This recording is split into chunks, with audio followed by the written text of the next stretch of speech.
台湾的科技产业伫全球的供应链是愈来愈重要，也毋过目前人才嘛是个真欠缺咯。为着让少年人会当对科学产生兴趣，国科会是推出真侪科普的活动，咱做伙来了解。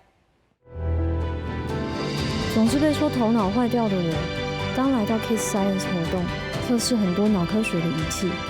原来脑袋里的跳动线条也可以是正常的。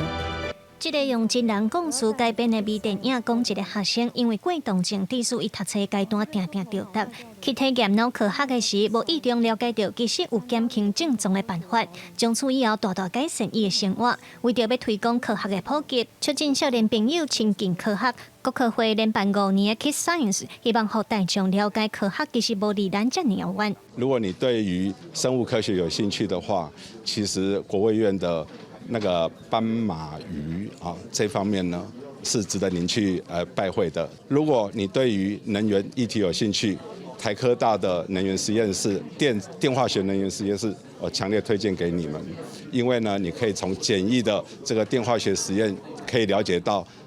怎么样子叫做储能。 今年活动按算自10月14开始连续办5礼拜，结合政府部门和企业共同参与。全国要开放106个场馆，有 AI 创新研究中心、大学实验室、科学园区，甚至连海洋研究船嘛会当上船参观。希望让少年朋友了解台湾各领域、各产业等的应用的科学。这个 COVID-19 3年，让全世界的供应链忽然间断掉，让很多原来不知道台湾的忽然间 发现台湾，第二个发现台湾的科技竟然是有他们做不出来的东西，所以我想这个科技是可以让一个国家